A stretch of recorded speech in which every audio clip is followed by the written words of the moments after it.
I am writing this because I was told to write it exactly as I remember it, not as it appears in the report, and not as it sounds when I say it out loud. I was told memory degrades when spoken. I was told writing anchors things. That is what the counselor said, and what the supervisor nodded at without looking at me. They used words, like incident and anomaly and stress response. They did not use the word missing. They did not use the word hours. They did not say Badlands unless they absolutely had to. This is not a story. This is a record. That is what I am telling myself while my hands shake and the pen leaves grooves in the paper. This is a routine account of a routine stop that did not stay routine. I am a state trooper assigned to western South Dakota. Highway patrol, night rotation. I know that stretch of road better than I know my own driveway. Mile markers worn pale by sun. Fence posts leaning like tired men. Rock formations that catch the headlights and give them back wrong. I have driven it in snow, in rain, in wind that pushes the cruiser sideways. I have stopped drunk drivers, lost tourists, ranch hands who fell asleep too long behind the wheel. Nothing about that night was supposed to be different.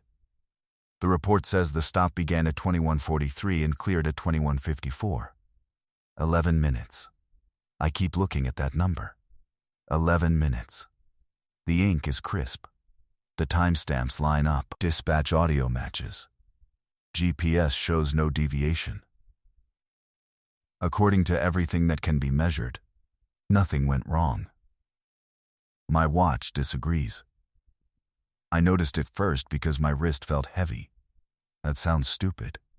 I know how it sounds. But the weight was wrong, like the watch had been filled with something denser than time. I remember lifting my arm in the cruiser, the dashboard lights dimmed low like always, and thinking I must have hit the wrong button. The digital face was on, numbers clear, seconds ticking. But the hour made no sense. It had jumped. Not forward, not back, just away. I sat there longer than I should have. I know that, because the engine ticked in that slow cooling way it does when you have been idling too long in the cold. The Badlands were quiet outside the windshield. Too quiet. Wind usually finds something to worry at. Grass. Rock edges. The cruiser itself. That night it felt held, like the air was waiting for a decision. I keyed the radio to call in clear, and my voice came out wrong. Thin. Unsteady. I said my call sign twice because the first time it felt like I had not finished saying it, even though the word ended where it always does. Dispatch answered immediately. Normal. Casual. Asked if I was back in service. I told them yes. That was true in the way reports are true. I sat there and tried to remember the driver's face. I could remember the car. Dark. Older model. Dust on the rear plate that made the numbers hard to read until I got close. I could remember the way it was pulled over too cleanly, already stopped before my lights fully washed over it. I could remember stepping out of the cruiser and the ground crunching under my boots, the smell of dry stone that comes up at night like the land is exhaling. I could remember thinking, routine stop, because repetition keeps you calm. The face would not come. Not blurred. Not faded. Absent, like a space where something should be, outlined by everything around it. I checked my body camera. The file exists. The timestamp exists. The footage shows me approaching the vehicle, hand near my holster the way it should be, posture professional, voice steady. It shows the driver's window already down. It shows a figure in the seat. The angle is bad. The glare from my headlights washes details out. Every time I try to pause on the face, the frame distorts. Compression artifact, they said. Low light. Normal. Not real. Real. Not real. I keep thinking about the silence. That is the part that presses on me the hardest when I am trying to sleep. The Badlands are never silent. Even when they are quiet, there is movement. The sense of distance, breathing. That night, when I stepped past the reach of my headlights, it felt like sound had decided not to follow. My boots hit the ground, and the crunch came a fraction too late, like it had to think about it first. I remember standing there and realizing I could hear my own heartbeat too clearly. Not loud, close, like it was happening somewhere outside my chest and echoing back in. I remember thinking that I should say something to the driver, some standard line I have said hundreds of times. I remember opening my mouth. What comes after that is wrong, not blank. Wrong. There are impressions without sequence, a sense of time stretched thin and pulled. The smell of dust, warm despite the cold. The feeling of being looked at from several directions without seeing eyes. The idea of waiting, not impatient, not afraid, just waiting because that is what is done here. I found dirt under my fingernails later. That is not unusual by itself. The ground out there gets everywhere. But my gloves were clean. My uniform showed no sign of a fall, no tear, no scuff beyond what a normal stop would leave. The dirt was packed tight, like I had pressed my hands into something soft and held them there. When I got home, I set my keys down and stood in the kitchen without turning on the light. The house felt unfamiliar, like a place I had been shown pictures of rather than lived in. I stood until my eyes adjusted and counted my breaths, because that is another thing they teach you. Control what you can count. I kept losing track. I did not sleep. I lay on the bed and watched the ceiling fan cut the dark into pieces. Every so often, I would feel certain that if I closed my eyes, I would be standing again, somewhere open and stone heavy, with time arranged incorrectly around me. Not real. Real. Not real. In the morning, my supervisor asked me if I felt fit for duty. I said yes. That answer came out easily. Too easily. He looked at me for a long moment, and then nodded. He did not ask about the watch. I did not mention it. This is not a story. This is a record. I am writing it because the hours are gone, and the road is still there, and because every time I drive that stretch now, my hands tighten on the wheel before I realize I am doing it. I am writing it because routine is a word that has started to sound fragile to me, like it could crack if spoken too loudly in the wrong place. That night is listed as complete. Cleared. Resolved. My watch is still wrong. I am trying to put this in order. But order feels like something I lost out there and did not get back. Still, there is a beginning that makes sense on paper. So I will start there.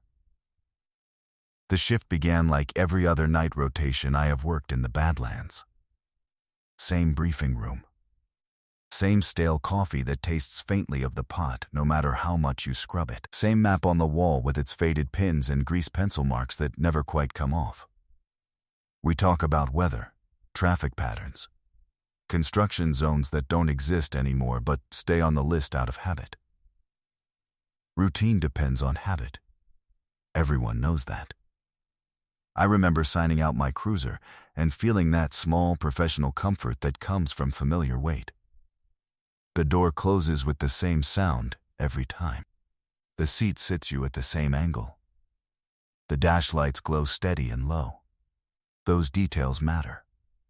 They anchor you when the road starts to stretch too long in front of you. The Badlands at night are a different place than they are during the day. Tourists don't see that version. In daylight, everything is wide and dramatic and openly strange. At night, the shapes pull inward. The rock formations stop performing and start watching.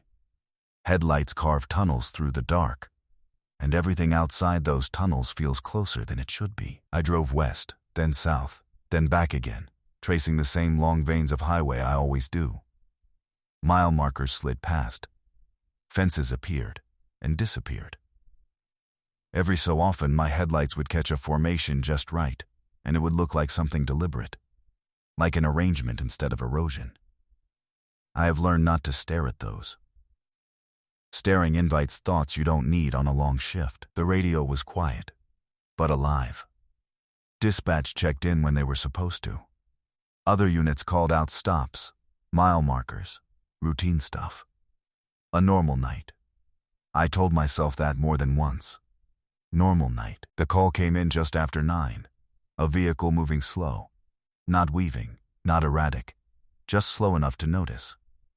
The kind of thing that could be nothing, or could be something. I acknowledged and adjusted my route without thinking about it. Muscle memory. That is what they train. I saw the car before I saw anything else.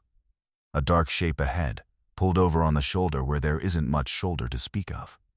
No hazard lights, no obvious trouble. It was already stopped.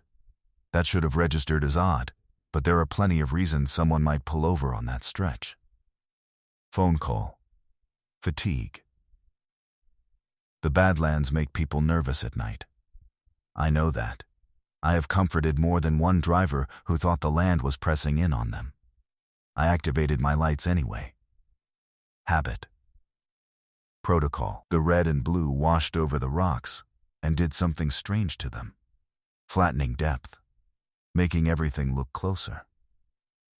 The car didn't react. No movement. No brake lights flaring in response. It just sat there, patient. When I stepped out of the cruiser, the first thing I noticed was the cold. Not sharp, not biting, just present, like it had been waiting. My breath fogged and then cleared. The ground crunched under my boots, and I remember thinking that the sound was muted, like it had been wrapped in cloth before reaching my ears. I did a quick scan the way you always do. Front seat silhouette, no visible passengers in the back. Windows down, which was unusual for the temperature but not alarming. People do strange things when they're alone at night.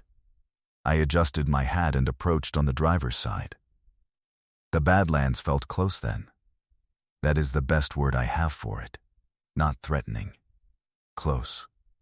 The rocks rose up just beyond the reach of the headlights, their edges catching light and then losing it. Shadows layered on shadows. I remember thinking that the dark was thicker than usual, like it had weight. I stopped at the rear quarter panel, checked the plate. Dust obscured the numbers more than it should have for a vehicle that appeared otherwise clean. I wiped at it with my glove, clearing just enough to read. The dust came away warm against my fingers. That detail sticks with me because it does not make sense. I called the plate in. Dispatch responded without delay. Everything normal. The voice on the other end sounded far away though, like it was coming through a longer stretch of wire than usual. I told myself that was just the terrain. I moved up to the window. The driver was there, hands visible, posture still. Too still. People shift. They breathe. They glance. This driver held himself like a photograph. I spoke. The words came out the way they always do. Greeting. Identification. Reason for the stop. My voice sounded steady to my own ears, but it felt like it took longer than usual to reach the space between us. Like the air was thicker, close to the ground. The driver looked at me when I finished speaking. Not before. Not during. After. His eyes caught the light in a way I did not like. Not reflective. Absorptive. He answered my question, but there was a pause first. A pause long enough that I wondered if he had heard me at all. His voice was calm, polite, ordinary. The words made sense individually. It was the arrangement that felt off, like he was choosing from a limited set of responses rather than speaking naturally. He told me where he was coming from. Then, after a moment, he corrected himself and named a different place. Both were real locations. Both were wrong in a way I could not articulate. I asked for license and registration. He nodded, but his hands did not move right away. When they did, they moved slowly, carefully, as if speed would cause some kind of mistake. I watched his hands closely. That is another thing they train. Hands tell you everything you need to know. While he searched, I became aware of the silence again. Not an absence, exactly. More like a held breath. The wind had dropped. I could not hear insects. Even my own movements felt contained. The world outside the circle of my headlights did not feel empty. It felt occupied.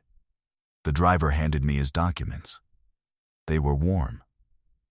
Not from his body heat, warmer than that. I took them without comment and stepped back toward my cruiser to run them. As I did, I glanced over my shoulder. A reflexive check of my surroundings. The cruiser looked farther away than it should have. Not distant, just wrong. Like the space between us had been stretched and thinned. I remember blinking hard, telling myself that depth perception plays tricks at night. I took another step, then another, and the distance corrected itself. Normal. Again. I did not like that moment. I told myself I was tired. I had been on the road a long time already. Fatigue does things to perception. That is what the manuals say. I reached the cruiser and leaned against the hood, the metal cold through my uniform. I ran the documents. Everything came back clean. No flags. No warrants. The name did not ring any bells, but there are thousands of names that never do. I stood there longer than necessary, watching the car in my peripheral vision. It did not move. The driver did not shift. The headlights cast his shadow onto the rocks beside the road, and something about it bothered me. It lagged behind him, just slightly, like it was thinking before following. Not real. Real. Not real. I told myself to finish the stop. Routine stop. Clear and move on. I pushed off the hood and walked back toward the car, documents in hand, my steps measured. As I crossed the edge of my headlights, the cold changed. It pressed closer to my skin. The smell of dust thickened, and for a brief, unsettling moment, I had the distinct impression that I was stepping into a space that had been prepared for me. I do not remember deciding to ask him to step out of the vehicle. I know I did, because the words are there on the audio, and my body camera shows me making the gesture with my hand, the practiced motion that means, open the door, come stand where I can see you. But the decision itself feels missing, like a thought that was cut cleanly out of the sequence. He complied immediately. The door opened without a sound that I can recall. That absence bothers me more than if it had been loud. Car doors always make noise. A click, a creak, something. This one opened like it had been waiting to be opened, already loose from its purpose. The driver stepped out and stood exactly where I indicated, just inside the spill of my headlights. He was taller than I expected. Not imposing, just longer, like his proportions had been adjusted slightly off what my eye wanted to accept. His clothes were unremarkable. Jacket, jeans, boots dusty at the cuffs. If I saw him in a gas station, I would not look twice. Standing there with him, I became aware of my own breathing again, too measured, like I was doing it on purpose. Training takes over in moments like that. You slow everything down. You narrate your actions internally. You keep control by staying inside the routine. I asked him if he knew why I had stopped him. He said yes. The answer came too quickly, like he had been waiting for that exact question. He told me he had been driving too slowly. He said it the way someone repeats a line they have memorized. No apology, no explanation, just the statement, offered and finished. I asked him why. He looked past me then, not at the cruiser, not at the road, but somewhere off to the side where the Badlands rose up into darkness. His eyes tracked along the rock formations as if following something I could not see. When he spoke again, his voice was softer. He said he did not want to arrive too early. That should have prompted a follow-up. Where were you going? Who were you meeting? Early for what? I know how to ask those questions. They are automatic. But the words did not come right away. Instead, I found myself listening to the space between his sentences, the way the silence settled there and stayed. I noticed then that his breath did not fog in the cold the way mine did. I told myself there could be reasons for that. Angle of light, temperature difference, small things you do not notice until you are looking for them. I forced myself to look away, to check his hands again, his posture, the way his weight rested evenly on both feet as if he had been standing like that for a long time. I asked him for clarification. He did not answer right away. When he did not address the question directly. He said he had been on that road longer than he expected. He said time behaves differently out there at night. He said it casually, like a local observation. Something you might hear in a diner from someone who has driven those highways for decades. I told him to keep his eyes on me. He smiled. It was not a wide smile, not threatening, just a small change in his expression, like a door opening a few inches. Something in my chest tightened when I saw it, not fear. Recognition, maybe. Or the sense that something had been acknowledged. I shifted my stance without realizing it, putting a little more distance between us, angling my body the way you do when you are preparing for the possibility of movement. The rocks around us seemed closer now, their shapes pressing in at the edge of my vision. The headlights flattened everything into a shallow, crowded space. I asked him if he had been drinking. He said no. I asked him if he was tired. He said not anymore. That answer made my mouth go dry. I glanced back toward the cruiser again. It was where it should be. Lights flashing. Engine running. Familiar. Solid. I took a small step back toward it, just enough to reassure myself that the ground behaved the way it was supposed to. The driver's shadow stretched across the rocks, thin and elongated. When he shifted his weight, the shadow moved a second later. Not much. Just enough that I noticed. I told myself it was the uneven surface, the angle of the light. I told myself not to fixate, not real, not real. I informed him that I was going to run a quick sobriety check. His expression did not change. He nodded once, a precise movement that felt measured. I asked him to follow my finger with his eyes. He did, perfectly, too perfectly. His gaze tracking without hesitation or correction. I asked him to recite the alphabet starting from a random letter. He did it without stumbling, his voice even, his cadence unbroken. It sounded practiced, like he had said those letters out loud many times recently. While he spoke, I became aware of a pressure behind my eyes, a dull ache that pulsed in time with my heartbeat. The Badlands seemed to lean closer. The dark between the formations thickening. The smell of dust grew stronger, layered with something else I could not place. When he finished, he looked at me expectantly. I realized then that I could not hear the radio anymore. Not static, not silence, nothing. The low background presence it usually maintains had simply ceased. I reached up and touched the mic clipped to my shoulder, a reflexive check. It was there, warm. Solid. Useless. I told myself that equipment fails. It happens. I could call it in once I was back in the cruiser. I told myself that, and nodded, as if agreeing with my own thought. I told the driver he was free to go, but that he needed to maintain a safe speed. He did not move. For a moment, neither of us spoke. The silence pressed in, heavy and deliberate. I became acutely aware of the space around us, of the way the land rose and fell, of the sense that this particular patch of road was somehow separate from the rest of the world. The driver tilted his head slightly, studying me. His eyes moved over my face, my uniform, the badge on my chest.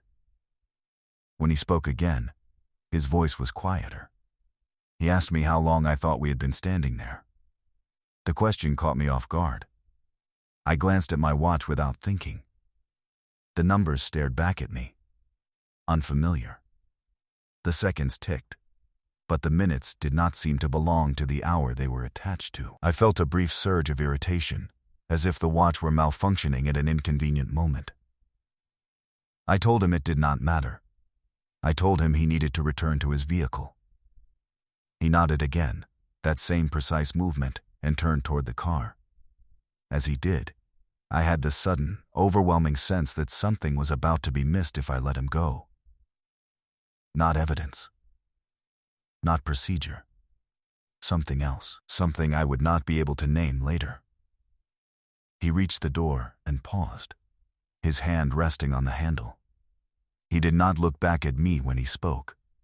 He said that others had stood where I was standing now. The pressure behind my eyes sharpened.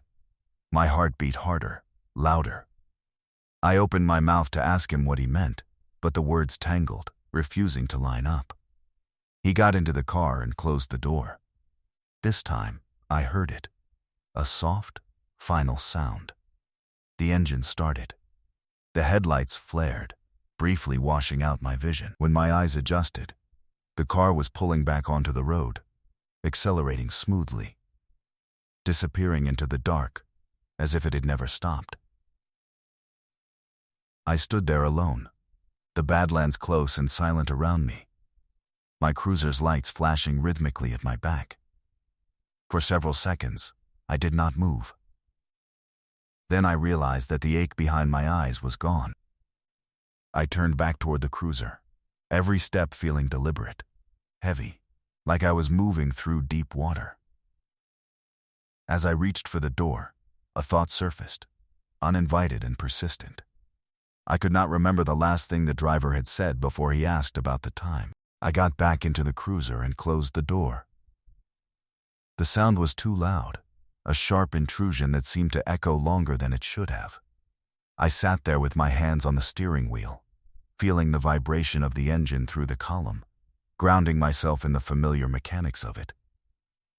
Vehicle running. Lights active. Me inside. That order mattered.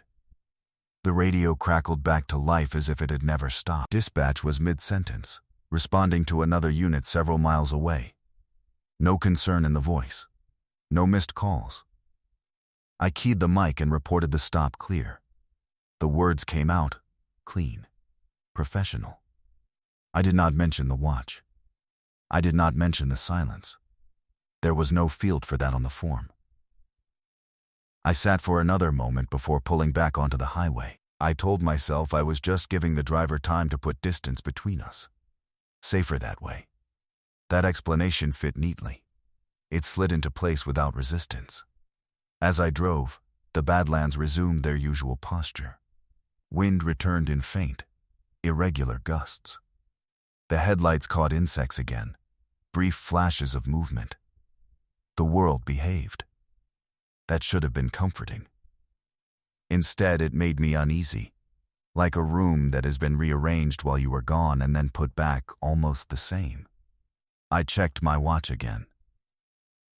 The numbers still did not sit right. I tried to do the math in my head, counting backward to the start of the stop, matching it to the timestamp in my memory. The calculation refused to resolve. Every time I thought I had it, something slipped. Not real. Real. Not real. I drove on.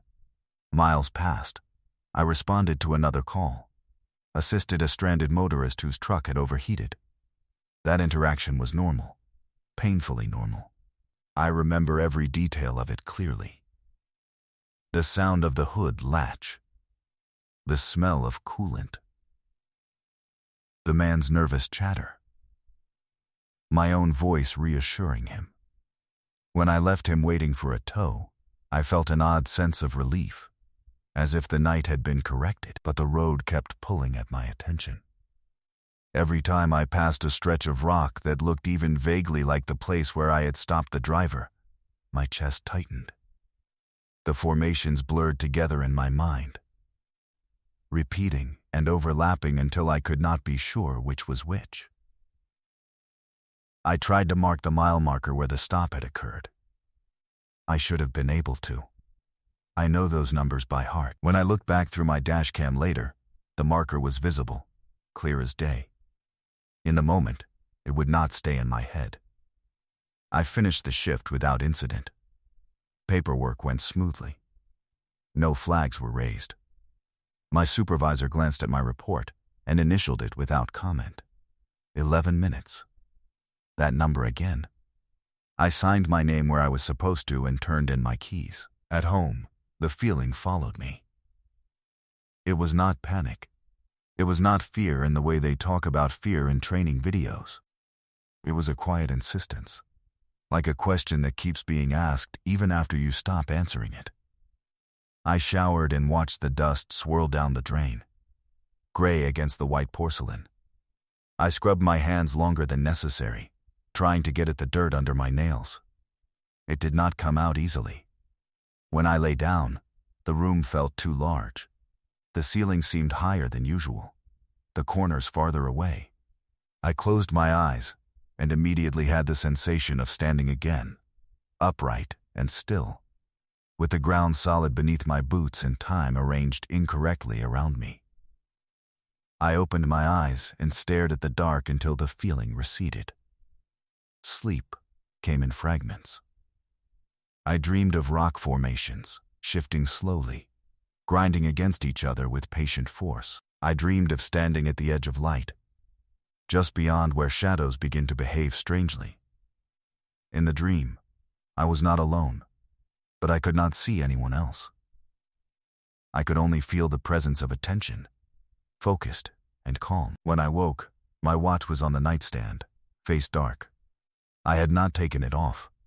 I picked it up and turned it over in my hands, checking the clasp, the band, the battery compartment. Everything was intact, ordinary. I set it back down with more care than necessary. The next day, I tried to talk about it. I did not start with the missing time. That felt too large, too abstract. I mentioned the watch to a fellow trooper during a break, laughed it off as a glitch. He told me digital watches act up sometimes out there, something about temperature and signal. He said the Badlands mess with equipment. He said it like a joke, but his eyes flicked away when he said it. Later, I looked it up. Not officially, not in any database I could be traced to. I searched forums, old articles, local stories, mentions of strange stops, of drivers pulled over on empty roads who seemed confused about time, of officers who reported equipment failures clustered in certain areas. Most of it was dismissed. Stress, fatigue, the monotony of night patrol. One thread caught my attention. It was old, buried deep, posted by someone who claimed to have worked the same highways years ago. He described a feeling of waiting that did not belong to him. He wrote about silence that pressed in close, about shadows that lagged behind their owners. He ended his post abruptly, mid-thought. I checked the date. It lined up with a missing persons report I vaguely remembered from training. An officer who left the force suddenly. No details given. Just a name and a note about medical leave. I closed the browser and sat back, heart pounding. That night, I drove past the same stretch of road again. Not on duty. I told myself it was coincidence, that it was the fastest way home. The landscape looked the same as it always does. But my body reacted before my mind could catch up. My hands tightened on the wheel. My foot eased off the accelerator. For a moment, I thought I saw a car pulled over ahead, dark against darker stone. My pulse jumped. As I got closer, the shape resolved into nothing more than shadow and rock. I let out a breath I did not realize I had been holding. As I passed, my watch vibrated faintly against my wrist. I looked down. The screen was blank. I pulled over when the watch went dark. Not because protocol demanded it, but because my hands had already begun to shake, and I needed them steady again before I trusted them with the wheel. The shoulder was narrow. The Badlands pressed close on either side of the road, rock faces catching what little light there was. and giving it back dull and uneven.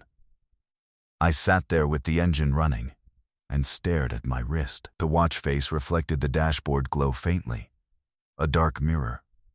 I pressed the side button once. Nothing. Again. Still nothing. It had never failed like that before. The battery had been replaced recently. I remembered because I had done it myself, standing at the kitchen counter, the tiny screws lined up carefully on a paper towel. I took the watch off and held it in my palm. It felt heavier than it should have. That sensation again, as if it had been filled with something that resisted being moved. I did not turn on the overhead light. I did not want to illuminate the inside of the cruiser too much. I am not sure why that felt important, only that it did. Outside the windshield, the land waited. Wind brushed the rocks and then stopped, as if reconsidering. I put the watch in the center console and closed it. Out of sight felt safer, even though I knew that was not logical. I pulled back onto the road and drove the rest of the way home without incident. That night I did not dream. That was almost worse. I woke before dawn with the sense that I had been awake all night, standing very still, somewhere open and cold. My body felt rested. My mind did not. When I reached for the watch on the nightstand, my fingers closed on empty air. I remembered then that I had left it in the cruiser. I drove to the station early. The lot was mostly empty, the sky just beginning to lighten at the horizon. I unlocked the cruiser and opened the door, half expecting something to be wrong. Everything was as I had left it, the smell of the interior, the faint hum of electronics waking up. I opened the center console. The watch was there. The face was on. The time was correct. I stood there for a long moment, watching the seconds tick by. Each one arrived where it should, obedient and regular. I felt a surge of relief that surprised me with its intensity. I put the watch back on my wrist and closed my eyes briefly, breathing slowly until my heartbeat settled. I told myself that equipment malfunctions resolve themselves sometimes. Temperature changes, loose contacts.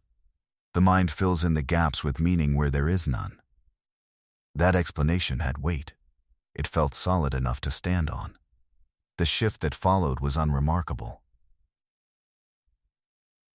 Day patrol. Sunlight flattens the Badlands in a way that makes them seem less capable of secrecy. The rocks look inert. The distances feel honest. I handled calls, wrote reports, exchanged jokes with other troopers. I almost forgot about the stop. Almost. It was during a routine check of past reports that something caught my attention. A pattern I had not been looking for. Minor discrepancies in timestamps.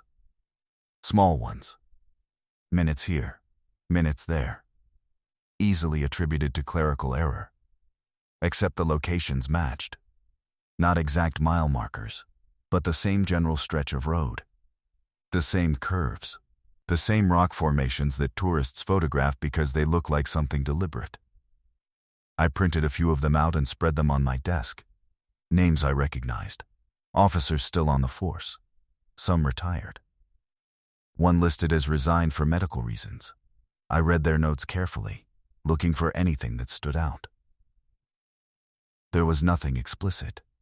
No mention of missing time. No mention of silence. But the language felt careful in places where it did not need to be, as if something had been stepped around rather than over. I took the papers home with me that night, telling myself I would return them in the morning. Officially, that was not allowed. I did it anyway. At home, I spread them out on the kitchen table under the bright overhead light. I traced routes with my finger, aligning them with my own memory of the land. The feeling returned, that quiet insistence. The sense that the road was not just a road, but a boundary of some kind. I thought about the driver's question. How long do you think we've been standing here? I realized then that I could not remember checking the time during the stop. Not once. That omission stood out sharply against my training. Time checks are automatic. They ground you. The absence of that memory felt deliberate. Not real. Real. Not real. Over the next few days, I found myself lingering near that stretch of highway whenever my route took me close. I told myself it was vigilance, familiarity, a professional impulse to understand an area better. But I did not stop there again. I stayed in the cruiser, passing through with my eyes fixed ahead, counting mile markers under my breath. At night, the dreams returned. I dreamed of standing at the edge of my headlights, the light behind me, and something vast and patient in front of me. I dreamed of hands that were not hands, guiding without touching. I dreamed of voices speaking just behind my thoughts, not loud enough to be words but insistent all the same. I began to lose small pieces of time. Nothing dramatic. A few minutes here and there. I would be filling out a report and look up to find that the clock had advanced more than I expected. I would be driving and realize I had passed a familiar landmark without remembering it. Each time, I told myself it was fatigue. Stress. The mind smoothing over monotony. I did not tell anyone. One evening, as I was leaving the station, an older trooper I barely knew stopped me in the hallway. He asked me, casually, how I was finding the night rotation out west. His tone was light, but his eyes searched my face. I said it was quiet. He nodded slowly. He said the Badlands have a way of stretching quiet thin. He said it like a saying, something passed down. Then he told me, almost as an afterthought, to keep good track of my time out there. I asked him what he meant. He hesitated, just a fraction of a second. Then he smiled and said nothing. He clapped me on the shoulder and walked away.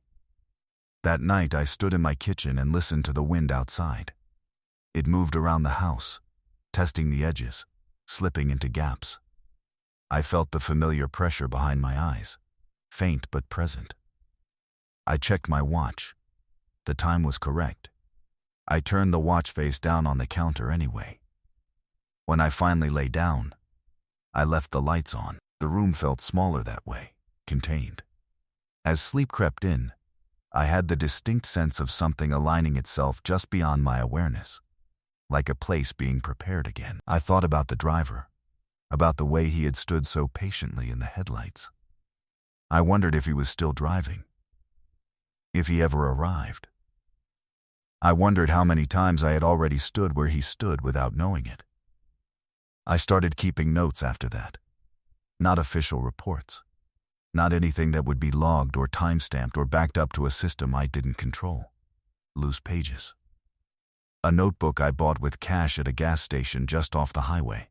The kind with a generic cover and thin paper that absorbs ink too quickly. I told myself that if I was going to lose time, I wanted evidence that I had once been inside it. I wrote dates, locations, start and end times of my shifts. I wrote down when I checked my watch, when I checked the dash clock, when I checked the wall clock at the station.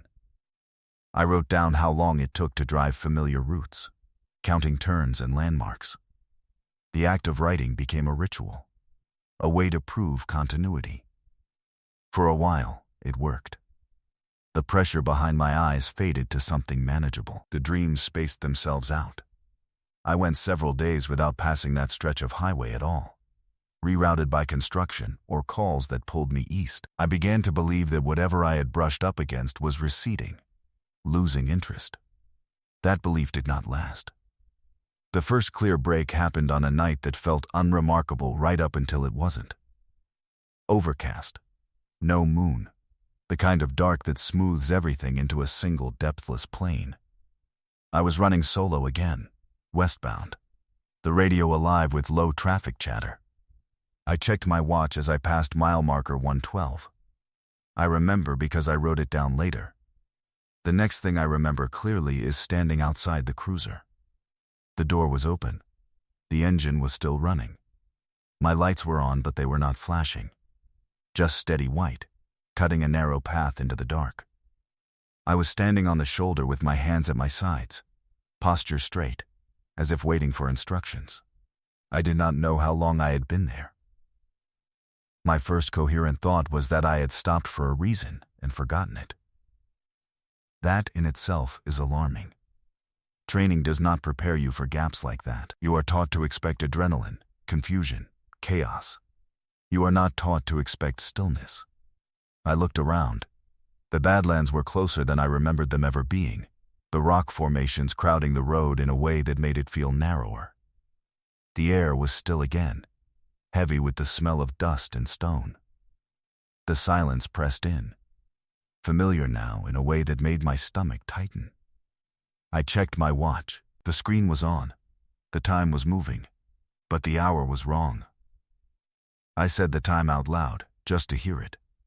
My voice sounded strange in the open air, flattened, like it didn't know where to go. I tried to recall the last radio call I had answered, the last mile marker I had passed. Those memories slid away as soon as I reached for them. Not real. Real. Not real. I became aware then that I was not alone. There was no sudden appearance. No movement to track, just the gradual understanding that attention was focused on me, the way you know someone is standing behind you without hearing them. The land itself felt oriented toward a single point, and I was standing in it. I did not turn around. I do not know why. Instinct, maybe. Or the sense that if I looked directly at whatever was there, something would be completed that could not be undone. I stayed facing the road, the narrow ribbon of light my only reference. Time stretched. I do not know how long I stood there. Minutes, hours. The concept felt unmoored. My thoughts slowed, settling into repetition. The same phrases looped through my head, fragments of training, fragments of memory. Routine stop. Maintain control. Observe and assess. Not real.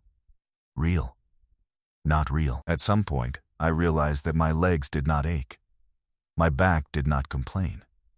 My body held the position effortlessly, as if it had been designed for this kind of waiting. That realization frightened me more than anything else. Discomfort is proof of duration. The absence of it suggested something else entirely. I became aware of movement at the edge of the light. Not approaching, not retreating, shifting. Subtle changes in the arrangement of shadows among the rocks, like a slow adjustment of posture. I could not have described what I was seeing if asked. My mind refused to frame it as an object or a figure. It remained an impression, a suggestion of presence without form, a thought surface that did not feel like it belonged to me. This is where it happens. The words did not arrive as sound. They were simply there, complete and certain. I felt a corresponding sense of acceptance ripple through me, and I hated myself for how natural it felt. As if some part of me recognized this place, this moment, as familiar. I thought of the driver. I thought of the way he had stood so patiently in the headlights, how his shadow had lagged behind him, how his breath had not fogged in the cold. I wondered if he had once worn a uniform like mine, if he had once kept notes, counted seconds, trusted equipment. The attention shifted. I felt it turn, the way a group might turn toward a new speaker. Pressure built behind my eyes, sharper than before, accompanied by a faint sensation of vertigo. The ground beneath my boots felt softer, as if the stone had given way to something more yielding. I realized then that I was being examined. Not physically, not in any way I could describe. It was more like my presence was being measured against something, compared, evaluated. I had the strange, detached thought that this process was not hostile. It was procedural. Routine, even. The irony of that did not escape me. I tried to speak. The first attempt produced nothing. My mouth opened and closed, my throat working, but no sound emerged. Panic flared then, hot and sudden, breaking through the strange calm that had settled over me. I forced myself to breathe. I forced my fingers to move, to curl and uncurl at my sides. Sensation returned in pieces, like circulation after numbness. I felt the cold again, the roughness of the ground under my boots, the weight of my duty belt. I spoke my call sign. This time, sound came out.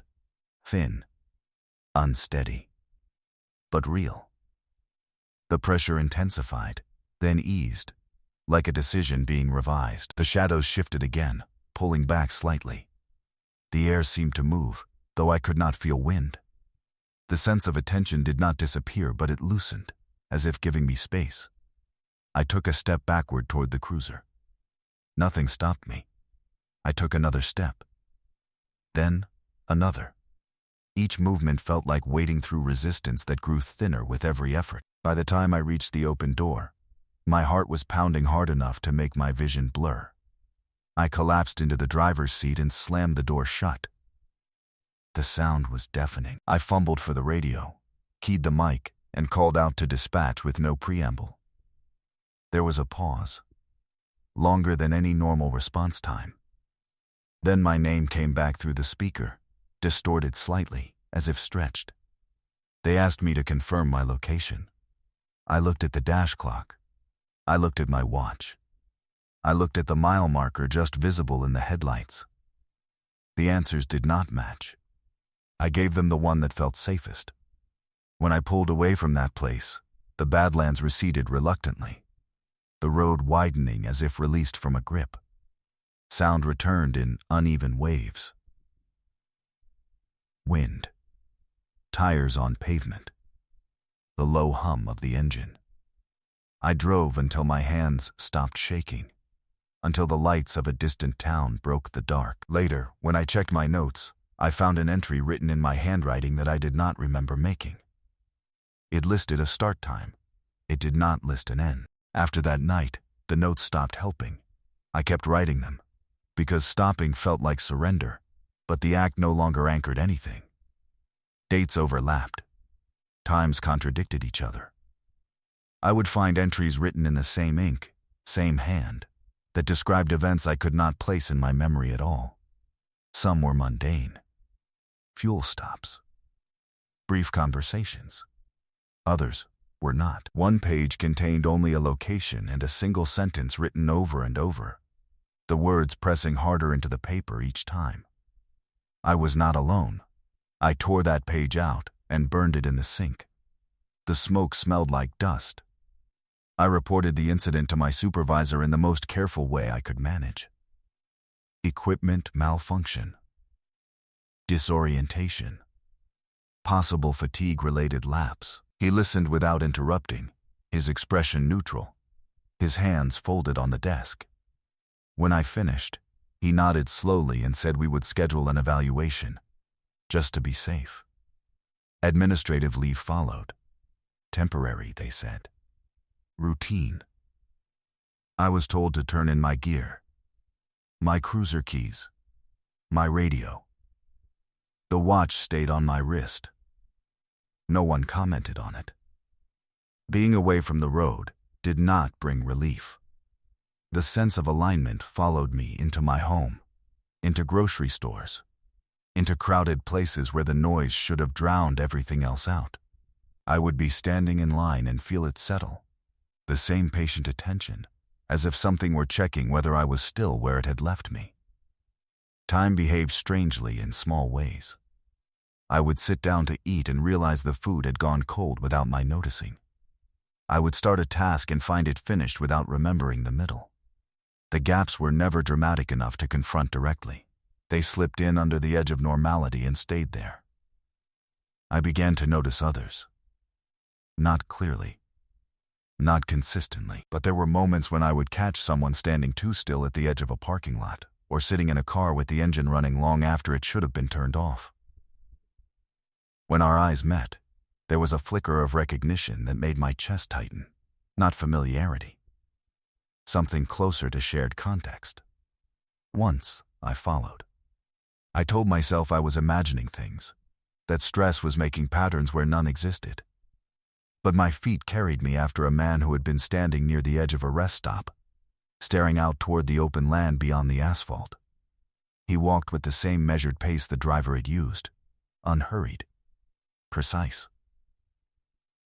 I kept my distance. I did not speak. He stopped abruptly near the far edge of the lot, where the light fell off into darkness. Without turning around, he asked me if I had lost time too. The words landed with a physical weight. I did not answer. I could not. He nodded, as if my silence was confirmation enough. He said it starts with hours, then shrinks to minutes. He said the land remembers you once you've stood in the right place long enough. He said some people go back on purpose. I asked him what happens then. He was quiet for a long moment. When he finally turned to look at me, his face was ordinary, lined by age and sun. His eyes were calm. He said, "You stop needing to ask." I stepped back. The noise of the rest stop seemed to rush in all at once. Engines, voices, wind. When I looked again, he was gone. I did not see him walk away. I did not see where he went. That night I dreamed of the road. Not as it is, but as it feels when the light falls just right, when the space between things grows uncertain. I dreamed of standing with others, all of us facing different directions, all of us waiting. No one spoke. No one needed to. When I woke, my watch read a time that did not exist. The evaluation concluded that I was unfit for duty. Temporary, they said again, but the word felt thin. I signed the paperwork without reading it closely. My badge and weapon were returned to storage. My uniform hung untouched in the closet, smelling faintly of dust no matter how many times I washed it. I tried to stay away from the Badlands. That proved more difficult than I expected. Roads curve. Routes repeat. The land has a way of pulling you back into alignment. Even from a distance I could feel it. The same quiet insistence. The sense that a place was waiting for me to arrive where I had already been. The watch began to lag again. Seconds stuttered. Minutes doubled back on themselves. Once, I watched the display flicker between 2 times, neither of which matched the clock on the wall. I stopped wearing it after that, but I did not get rid of it. I could not bring myself to. I found it on my wrist one morning anyway. I do not remember putting it there. The last entry in my notebook is incomplete. I found it open on the kitchen table, the pen resting beside it, ink still wet. The page lists a familiar mile marker, a date that has not arrived yet, a start time written carefully, deliberately. There is space below it for an end time. I am writing this now because the feeling has returned, stronger than it has ever been. The sense of alignment.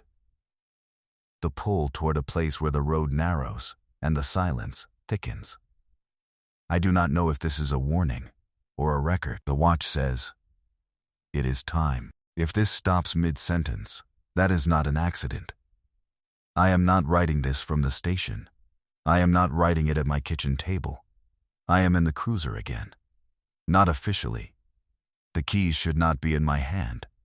The engine should not be running. But it is, and the dash lights are dimmed the way I always kept them, low enough to preserve the dark. The road ahead of me is familiar. That is the problem. I told myself I would not come back.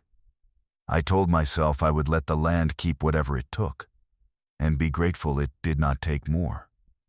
Those were good intentions. They held for a while.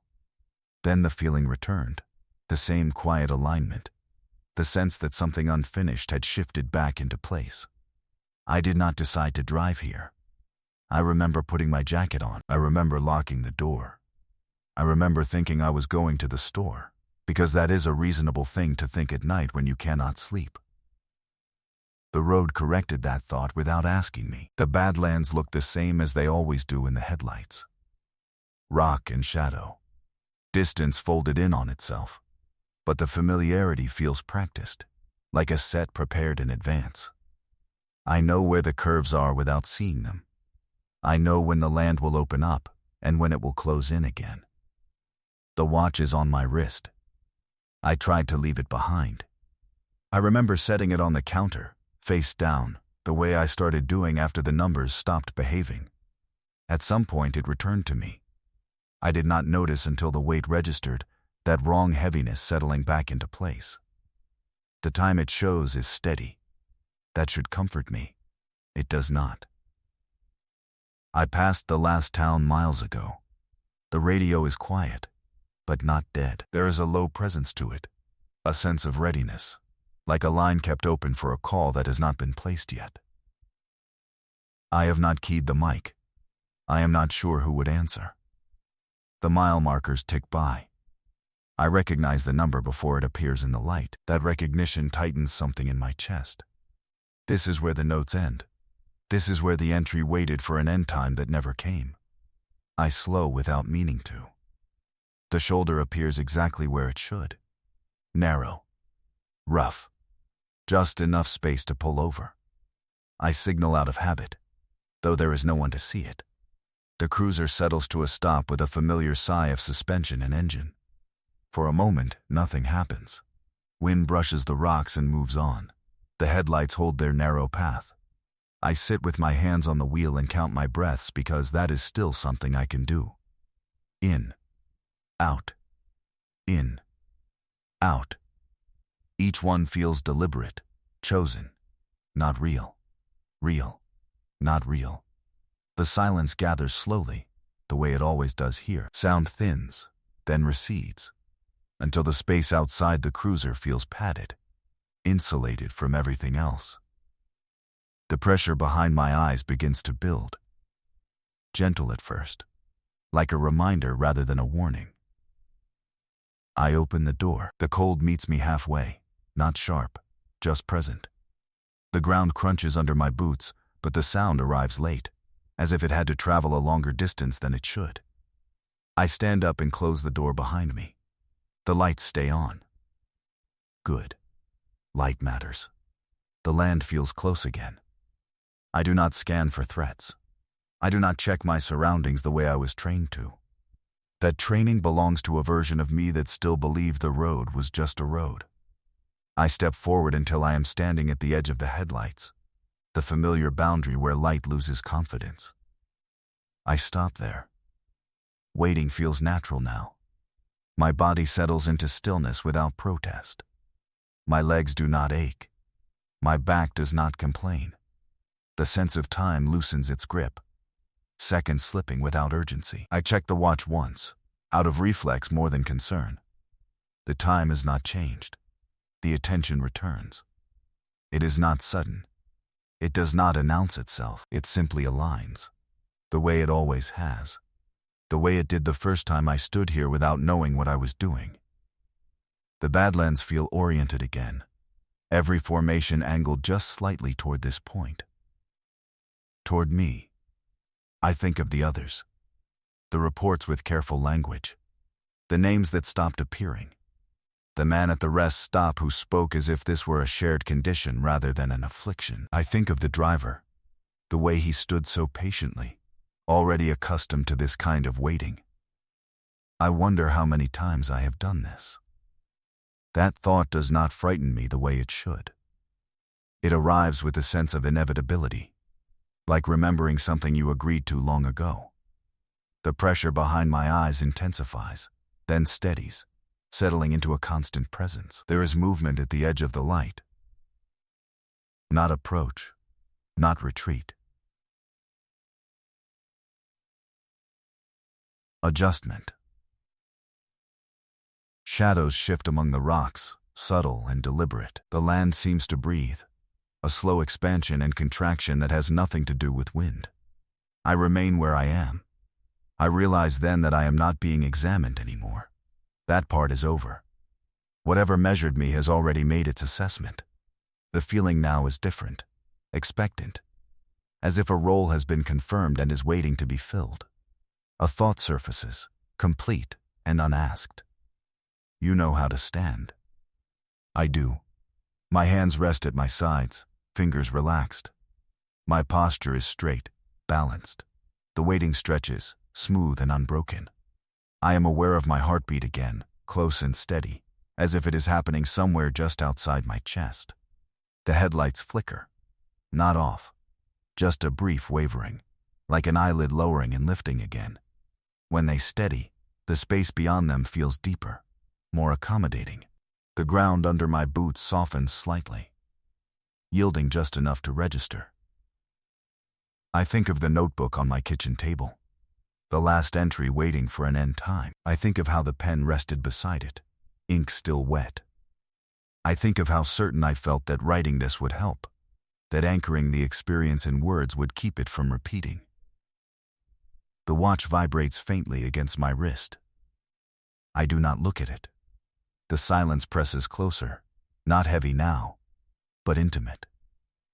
The sense of attention narrows, focusing. The way a group settles when someone is about to speak. I have the impression of others nearby, just beyond the reach of the light, standing in their own places, facing their own directions, waiting. I take a breath.